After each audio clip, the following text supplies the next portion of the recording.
सूरज छुपे हुए कितनी देर हो गई, मुर्गे को भागते हुए 2 घंटे हो गए, तो लेकिन ये हमारी रानी को अभी तक बिस्तर पर टांग फैलाकर सो रही है। इनसे इन लोगों का बेटा कोई आया नहीं होता। सच में कोई गलती का है। एक हमारा जमाना था, रात को सबसे आखिर में सोते थे और सुबह सबके उठने से पहले जाग जाते थे। हमारी सास ने तो कभी हमें सोते हुए भी नहीं देखा, और एक आजकल की बहुएं हैं, जब तक सास दरवाजा न खुले इनकी नींद ही नहीं खुलती। तो गायत्री की आवाज सुनकर उसका बेटा राजवीर दरवाजा खोला है। क्या हो गया? क्यों सुबह बड़बड़ कर रही है? मैंने देखी हो ना रात, जब देखो बड़बड़ शुरू कर देती है। अब बोलोगे भी ऐसा क्या हो गया? सुबह 5 बजे आपका भाषण शुरू हो गया। देखो तो इस सैनी चूजे को कैसे अपनी पत्नी की तरफ गाली कर रहा है। एक श्रवण कुमार था, वाह वाह वाह, और एक ये बीवी का चमचा, और एक इसकी बीवी है जिससे अभी तक पिस्तौल छोड़ा नहीं गया। आपका हुक्म हो जनाब कि क्या हम अपने साथ साथ आपकी पत्नी के लिए भी चाय बना कर ले आए, क्योंकि वो महारानी तो थक गई होगी, उसकी अभी आंख नहीं खुली ना। क्या माँ, सुबह के 5 बज रहे हैं, आखिर इतनी जल्दी उठने की जरूरत क्या है? कौन सी ट्रेन छूट रही है आपकी? आप फिर सो जाओ और औरों को भी सुनने दो। और आप जानती हैं ना, नौकरी की बहू है आपकी, एक बार हो गई तो सारा दिन से कमर सीधी करने को नहीं मिलेगी। बस इसीलिए मैं तुम्हारे बाबूजी से कहती थी कि गांव की लड़की लाना है अपने बेटे के लिए। अब शहरी लड़की ने बांध दिया ना अपने पल्लू से तुझे। अरे उस महारानी को जाकर बोल हमारे लिए चाय बना कर ले आ। ये कहकर गायत्री वहां से चली जाती है। अंदर प्रियंका ये सब बातें सुन लेती है और उनसे कहती है, देखा तुमने राजवीर, माँ जी रोज मुझे इसी तरह ताना मारती है। सब काम करके ऑफिस जाती हूँ, तो भी ऐसे घूरकर देखती है जिसे मैंने ही सब काम करने के लिए बोला हुआ। मैं जानता हूँ माँ शहर में तो रहती है, लेकिन आज भी वो बात के लिए हमें गाँव से कंपेयर करके रहती है। अभी मैं क्या होगा उनके इस बिहेवियर से दुखी हो चुका हूँ। तो तुम तो फिर भी बहू हो, तुम्हारा वो क्या ही हाल करती होंगी मैं समझ सकता हूँ। मुझे लगता है उनको मेरे ऑफिस जाने से परेशानी है। ठीक है, तुम ऐसा करती हो कुछ महीनों के लिए वर्क फ्रॉम होम ले लेती हो। अब प्रियंका घर से ही काम करने लगती है, जिससे अब उसे घर के काम भी साथ साथ करने पड़ते थे। जल्दी खाना ला बहू, अब क्या अगले साल परोसेगी खाना? ना जाने इतनी सुविधा होते हुए भी इतनी देर क्यों लगती है। कुछ दिन बाद प्रियंका अपनी सास को खाना परोसती है, जिसे खाने के बाद ओह ये क्या है बहू, इस दाल चावल में तो 10 पैसे का भी स्वाद नहीं है। लेकिन माँ जी मैंने तो अपनी तरफ से पूरी कोशिश की थी। लेकिन खैर इसमें तेरी गलती भी नहीं है। इस शहर के खाने में तो कुछ भी स्वाद नहीं है। खाना तो हमारे गांव के चूल्हे पर बनता था, जिसका स्वाद ही अलग होता था। क्या ताजा स्वादिष्ट खाना होता था। खैर कोई नहीं, मन मार कर यही खा लेती हूँ। दिन का काम निपटा कर प्रियंका ऑफिस के काम में लग जाती है। फिर शाम को वो अपनी सास को चाय बना कर देती है, जिसे पीते ही गायत्री उसमें भी नुक्स निकालती है। इस शहर का ना तो पानी अच्छा है और ना ही दूध, ना जाने कैसे मिलावट करके आता है। इस नाश्ते के आलू का पानी पीकर तो मैं बीमार रहने लगी। गाँव के कुएं का वो शुद्ध पानी पीकर लोग 100 साल तक जिंदा रहते थे। अपनी सास का गाँव के प्रति लगाव देखकर प्रियंका अपने पति से बात करती है। मुझे तो लगता है माँ जी तो यहाँ आ गई, लेकिन उनका दिल इसी गाँव में रह गया। गाँव में ऐसा क्या है जो माँ को वहाँ की इतनी याद आती है? आखिर कोई कमी थोड़ी ना छोड़ी हमने यहाँ माँ के लिए। उनकी पसंद की हर चीज है। लगता है बाबूजी से बात करनी होगी। राजवीर अपने पिता के पास जाता है। बाबूजी मैं पहले भी गाँव की बात करती थी, लेकिन मैं देख रहा हूँ जब से प्रियंका इस घर में आई है ना, तब सबसे वो बात को लेकर उसके पीछे पड़ गई है। बाबूजी प्रियंका शहर की लड़की है, पढ़ी लिखी है, वो माँ की इतनी सेवा करती है, फिर भी वो हर वक्त गाँव से उसके हर काम को कंपेयर करते रहती है। अब तुम्हारी माँ की इस आदत से तो मैं भी परेशान हो गया हूँ। बड़ा शौक है ना उसे गाँव जाने का, तो तुम हम सबकी ट्रेन की टिकट करवाओ। कुछ दिन हम इसको गाँव लेकर चलते हैं, वहाँ रहेगी तो क्या पता उसका थोड़ा पारा कम हो जाए। अपने ऑफिस से छुट्टी लेकर कुछ दिन उनके साथ गाँव चले जाते हैं, जहाँ उनका पुराना झोपड़ी वाला ससुराल होता है। अपने उस झोपड़ी वाले ससुराल को देखकर प्रियंका कहती है, झोपड़ी में ससुराल?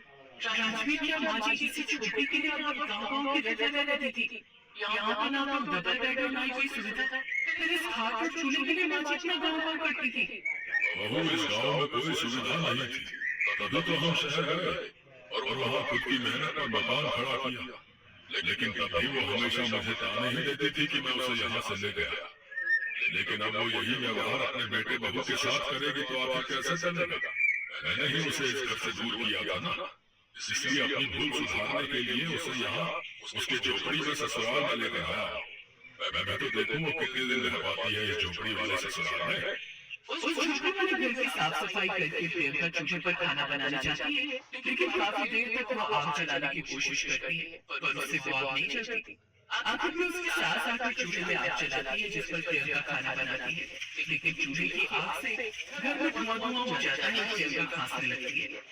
फिर जैसे तैसे खाना खाकर वो सब सो जाते हैं, लेकिन उस रात उनमें से किसी को भी उन खाट पर नींद नहीं आती।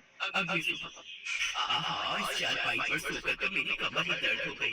लगता है उन शैली दत्ते की आदत शरीर को लग गई है। फिर नहाने के लिए घर में पानी नहीं होता तो रामदीन गायत्री से कहता है, जाओ अब तुम जाकर कुएं से पानी लेकर आओ। तुम्हें कुएं का पानी बड़ा पसंद है ना? जाओ जाओ। क्या मैं?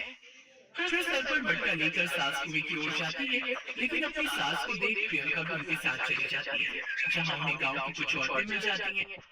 सच में लता, भले ही मैं शहर चली गई, लेकिन दिल तो मेरा आज भी गाँव में रह गया। अजीब हो तुम गायत्री, शहर में भला ऐसी क्या कमी है? वहाँ तो हर सुख सुविधा होती है। गाँव में इतनी गरीबी है, कच्ची झोपड़ी तेज बारिश में कब बह जाए कह नहीं सकते। 4-4 घंटे बिजली नहीं रहती, गर्मी में सड़ते रहो और पानी भी पीना हो तो कुएं से पानी खींचो, तब जाकर उसमें से पानी। बच्चों के लिए ना तो घर में स्कूल है, ना कॉलेज, ना अस्पताल, ना कोई सुविधा है। लता बिल्कुल ठीक है ये गायत्री। रामदीन भाई साहब ने तुम्हारे लिए कितना कुछ किया, शहर में इतनी सुख सुविधा दी और तुम जो अभी इस गाँव के लिए रो रही हो। प्रणाम काकी, यही तो हम कब से माँ जी को समझाना चाहते हैं कि शहर में किसी चीज की कमी नहीं है। बुढ़ापे का शरीर है, आधी रात को तबियत खराब हो जाए तो आसपास बड़े अस्पताल में ले जाने के लिए, लेकिन यहाँ तो कोई कमी नहीं है। अब गायत्री को अपनी गलती का एहसास होता है और वो 2 दिन बाद ही अपने परिवार वालों के साथ शहर लौट आती है और मुलायम गद्दे पर आराम से एसी चलाकर सोती है। अब वो कभी गाँव को शहर से कंपेयर नहीं करती और न ही अपनी बहू पर कभी भी इस बात का गुस्सा निकालती। ज्योति अपने माँ पापा के आने का इंतजार कर रही थी। बार बार वो चौखट पर जाती और देखती, कभी उसके माता पिता माँ क्या हुआ? कुछ बात नहीं रवि के माता पिता से? सारी बात हो गई है, हमने सब कुछ देखा है, पर मैं और तेरे पापा बहुत चिंता में हैं। ज्योति तू अपने बड़े परिवार में कैसे रहेगी? तेरे लिए वहाँ रहना बहुत मुश्किल हो जाएगा। अरे इतना बड़ा परिवार है, तुझे मिलाकर 10 बहुएं बनेगी। 10 बहुओं का परिवार है, तू 10 बहुओं वाली ससुराल में परेशान हो जाएगी। मुझे नहीं लगता कि तुझे इतने बड़े परिवार में शादी करके जाना चाहिए। नहीं माँ, ऐसा मत कहो, मैं रवि से बहुत प्यार करती हूँ। मैंने और रवि ने एक दूसरे से वादा किया था कि चाहे कुछ भी हो जाए हम एक दूसरे का साथ नहीं छोड़ेंगे। माँ मुझे कोई परेशानी नहीं होगी, मैं रह लूंगी, मैं रवि के साथ ही शादी करूंगी। माँ पापा प्लीज, मैं कोई और शादी नहीं करूंगी, आप रिश्ते के लिए हाँ कह दो। ज्योति की आंखों में आंसू आ जाते हैं। अपनी बेटी को कोई भी माता पिता रोता हुआ नहीं देख सकते, इसलिए अपनी बेटी ज्योति की खुशी की खातिर उसके माता पिता उसकी शादी के लिए तैयार हो जाते हैं और फिर एक शुभ मुहूर्त में ज्योति की शादी रवि के साथ हो जाती है। शादी के बाद ज्योति 10 बहुओं वाले ससुराल में पहुंचती है। ज्योति बहुत खुश थी क्योंकि उसे अपना प्यार मिल गया। अगले सुबह जब ज्योति अभी कच्ची नींद में थी कि तभी उसकी जेठानी रेखा ने उसे जगा दिया। ज्योति, सुबह के 4 बजे हैं, आरती का समय हो रहा है, जल्दी से तैयार होकर नीचे आ जाओ। अभी तो सुबह के 4 बजे हैं, इतनी जल्दी सोकर उठना पड़ेगा। मेरी सभी भाभियां भी सुबह 4 बजे ही सोकर उठती हैं। एक काम करो, तुम तैयार होकर नीचे जाओ, मैं भी नहा धोकर घर से आ जाऊंगा। ठीक है आप जाओ, मुझे तो बहुत घबराहट हो रही है। ज्योति नहा धोकर तैयार होकर जब नीचे आंगन में पहुंचती है तो वो हैरान रह जाती है। उसकी सारी जेठानियां कोई न कोई काम कर रही है। सुबह के 4:30 बज रहे थे, पर ज्योति के ससुराल के वातावरण को देखकर ऐसा लग रहा था जैसे दोपहर के 12 बज रहे हो। सुनैना, मंदिर में पूजा का घी नहीं है, जल्दी से भंडार घर से पूजा का घी निकालना, माँ जी बस पूजा के लिए आने वाली है। अरे ज्योति आ गई। ज्योति, आज तुम्हारे इस घर में पहली आरती है, एक काम करो, हाँ सामने फूल रख के जरा देना। रश्मि को भी देखना, दोपहर के लिए भटूरे का आटा बहुत ही नहीं और बनाओ। थोड़ा और बनाना, बच्चों का तो तुम्हें पता है, भटूरे छोले के नाम पर तो झल पड़ते, थोड़े ज्यादा ही बनाएंगे। हाँ ये फूल, हाँ लाओ। ममता पहले मंदिर में अच्छी झाड़ू लगा लेना, तुम्हें पता है माँ जी बाजी झाड़ू लगाने नहीं देगी। ममता तो कोई सफाई के लिए काम वाली नहीं आएगी। काम वाली? यहाँ पर कोई काम वाली नहीं आती। यहाँ पर हम सभी मिलकर घर के सारे काम करते हैं, जो से तुम्हें भी करने हैं। और आज तो तुम्हारी पहली रसोई है। माँ जी तुम्हें पहली रसोई में हलवा बनाने के लिए जरूर बोलेंगी। ज्योति की प्रोग्राम बढ़ती जा रही थी कि तभी रवि आ जाता है। जया, माँ जी के कमरे का पोछा तुम लगा लो, मैं आंगन का लगा रही हूँ। अरे देवर जी, आज तो आप इतनी जल्दी उठ गए। अरे पूनम, कैसी बातें कर रही हो? देवर जी अब जल्दी उठा करेंगे। नई नई शादी हुई है तो ज्योति को अकेले कैसे उठने देंगे? हाँ ऐसी कोई बात नहीं भाभी, वो मुझे नींद नहीं आ रही थी तो मैंने सोचा सुबह सुबह थोड़ा टहल कर आता हूँ। तभी ज्योति की सास शांति की कर्कश आवाज सब कुछ शांत कर देती है। तुम सबको पता है सुबह सुबह कितने काम होते हैं, ये आपस में गप्पे क्यों मार रही हो? क्या आज तुम सबके पास कोई काम नहीं है? पूजा की तैयारी हो गई? जी माँ जी, सब तैयारी हो गई। ज्योति बहू, आज तुम्हारी पहली रसोई है। यहाँ पूजा आरती के बाद रसोई में तुम्हें हलवा बनाना है। उसके बाद रश्मि तुम्हें घर के काम बता देगी। अगले कुछ दिनों बाद तुम्हें भी घर के कामों में हाथ बटाना है। तुम सब ज्योति को रसोई में हलवा बनाने की सामग्री दे दो और बता दो ज्योति को कि हमारे यहाँ किस तरह का हलवा खाया जाता है। और रवि, तुम भी अब उठ गए हो, साथ में पूजा करेंगे। ज्योति हामी में सिर हिला देती है। सभी बहुएं ज्योति को रसोई में हलवा बनाने की सामग्री देकर सब कुछ समझा देती है। ये सामग्री तो बहुत ज्यादा है, मुझे कितना हलवा बनाना है? तुम्हें कम से कम घर में सबको मिलाकर 40 लोगों के लिए हलवा बनाना है। रसोई की दूसरी तरफ बने आंगन में तुम्हें हलवा बनाना है। हम ज्यादा चीजों के लिए उसी आंगन का इस्तेमाल करते हैं।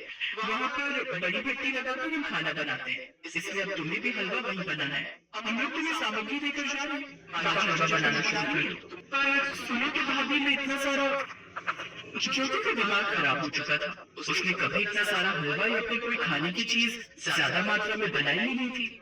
हाँ मम्मी, बताओ ना, इतना सारा हलवा, मुझे तो पता ही नहीं कितना घी डलेगा, कितनी सूजी, कितनी शक्कर, सब कुछ उथल पुथल हो रहा है। मैंने तुझे पहले ही कहा था कि ये लव मैरिज के चक्कर में पड़कर इतने बड़े परिवार में जा रही है। बताओ तो, मेरी बच्ची कोई तो हलवाई थोड़ी है जो इतने लोगों का खाना अकेले बनाने की। तू कहे तो मैं आऊँ तेरी ससुराल बात करने? नहीं मम्मी, अच्छा नहीं लगेगा। अभी कल ही मैं शादी होकर आई हूँ और आज आप आ जाओ जो भी मेरी हेल्प करने के लिए। नहीं रहने दो, मैं खुद ही कोशिश करती हूँ। अब जब ओखली में से ले ही दिया है तो मुझसे से क्या करना? चाहिए तो पापा कहावत हमेशा कहते हैं ना। तो बिल्कुल सही कहा, और मैं जानता हूँ ज्योति, भले ही तूने अपनी मर्जी से शादी की है, पर तू है तो मेरी ही बेटी ना। तू तो बहुत बहादुर है और मुझे पता है तू अकेले ही सब कुछ संभाल लेगी। थैंक यू पापा, थैंक यू माँ। अच्छा मैं फोन रखती हूँ। ज्योति के मम्मी पापा उसे हिम्मत देते हैं और उस दिन वो सचमुच बहुत अच्छा हलवा तैयार करती है। धीरे धीरे ज्योति अपने ससुराल में घुलने मिलने की कोशिश करती है। एक दिन अचानक ज्योति के ससुर को हार्ट अटैक आ जाता है और उन्हें अस्पताल में एडमिट करना पड़ता है। ज्योति की सास का रो रो कर बुरा हाल था, पर मुसीबत के इन पलों में शारदा देवी की बहू बेटा पोता पोती सब उसके आसपास ही बैठे थे। माँ चिंता मत करो, डॉक्टर साहब कह रहे हैं पापा के ऑपरेशन के बाद वो ठीक हो जाएंगे। माँ जी थोड़ा कुछ खा लो, आपने सुबह से कुछ नहीं खाया। जब तक तुम्हारे पापा को होश नहीं आ जाता तब तक मैं कुछ नहीं खाऊंगी बहू। जब शारदा देवी ने कुछ नहीं खाया तो घर में भी किसी ने कुछ नहीं खाया। शाम को जब ज्योति के ससुर को होश आया तब उनकी तबीयत को देखते हुए डॉक्टर ने आराम की सलाह दी। उसके बाद ही सबने एक साथ मिलकर कुछ खाया। शारदा देवी अपने घर की सारी बहुओं का घर के काम के साथ साथ अस्पताल में भी आना जाना देख रही थी। उस दिन शारदा देवी सचमुच अपने ऊपर बहुत गर्व कर रही थी। सारे पड़ोस वाले भी शारदा देवी की बहुओं की बहुत तारीफ कर रहे थे। शारदा बहन, तुम बहुत किस्मत वाली हो जो तुम्हें इतनी अच्छी बहुएं और बेटे मिले हैं। सब भगवान